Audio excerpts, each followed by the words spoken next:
How to fix ChatGPT login problem. To fix a ChatGPT login problem, first of all, verify you are choosing the exact same sign-in method. So all you have to do is, first of all, launch the application and proceed to sign in using your Google account or your GPT account. And even after typing in all your credentials, you cannot log in or you have been denied from the access. First of all, locate your ChatGPT application icon within your system. Once you find it, long press on that app icon and you'll find this I option or app info.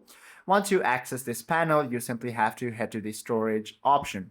From here, proceed to clear the cache of the application to remove any corrupted files within the application itself. Now, once you remove it, once again, proceed to log into your account and you should be good to go. Hope this video helps you out a lot. If you have any questions or queries, please do comment down below.